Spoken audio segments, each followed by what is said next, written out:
तो hello watchers, एक बार फिर मैं आ गया हूँ आपके लिए इस साल की much awaited movie Pushpa part 2 the rule का रिव्यू लेके। तो आइए बताता हूँ आपको कि इस मूवी में सच में दम था या बस सारी बातें हवा हवाई हैं। भाई इस मूवी की क्या तारीफ करूँ, ये मूवी तो रिलीज से पहले ही सुपर हिट बन चुकी है और हर तरीके से अपनी हाइप को जस्टिफाई करती है। जैसा कि आप सभी को पता है, ये मूवी पुष्पा पार्ट 1 का सीक्वल है, इसीलिए इसकी कहानी पूरी तरह पार्ट 1 से जुड़ी हुई है। थिएटर जाने से पहले पार्ट 1 जरूर देख लेना। पुष्पा पार्ट 2 एक action, crime and drama genre की मूवी है। 3 घंटे 20 मिनट लंबी है और पूरी तरह फैमिली फ्रेंडली है। बस एक आइटम सॉन्ग को इग्नोर करना पड़ेगा, बाकी तो सब कूल है।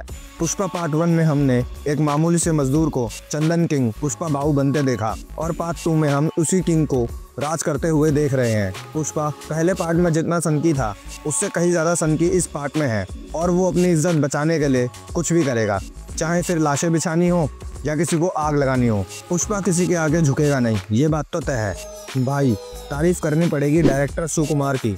मूवी का डायरेक्शन, डायलॉग, स्टोरी और कैरेक्टर्स का लुक सब एक नंबर है। इस मूवी को मास मसाला बनाने में इनका बहुत बड़ा हाथ है। भाई अगर बात करूँ मूवी में एक्टिंग की, तो वैसे तो सभी ने बहुत अच्छी परफॉर्मेंस दी है, पर भाई स्पेशली सर अल्लू अर्जुन, इन्होंने तो इस कैरेक्टर में खुद को झोंक ही दिया है। एक बार को तो मैं भूल ही गया था कि पुष्पा एक फिक्शनल कैरेक्टर है। मुझे तो ऐसा लगा जैसे पुष्पा ही पुष्पा की एक्टिंग कर रहा है। सर अल्लू अर्जुन ने इतनी रियलिस्टिक एक्टिंग की है कि पुष्पा के कैरेक्टर से एक अटैचमेंट होने लगी है। और स्पेशली भाई मुझे सबसे अच्छा तब लगा जब वो जत्थारा का काली डांस था। ओ भाई क्या एक्सप्रेशंस थे, मज़ा आ गया देख के। पर भाई दूसरी तरफ है एसपी भंवर सिंह शेखावत यानी फवाद फाजिल, इन्हें बिल्कुल भी इग्नोर नहीं किया जा सकता। पर यार इस बंदे के साथ बड़ी नाइंसाफ़ी हुई है। मेन विलन से एकदम ही साइड कॉर्नर विलन बना दिया है। एक्चुअली विलन भी नहीं, एक कॉमिक की तरह बना दिया है बस। पर फिर भी इस बंदे ने अपनी परफॉर्मेंस से इतना इम्प्रेस किया है और हम सबको बिल्कुल बोर नहीं होने दिया।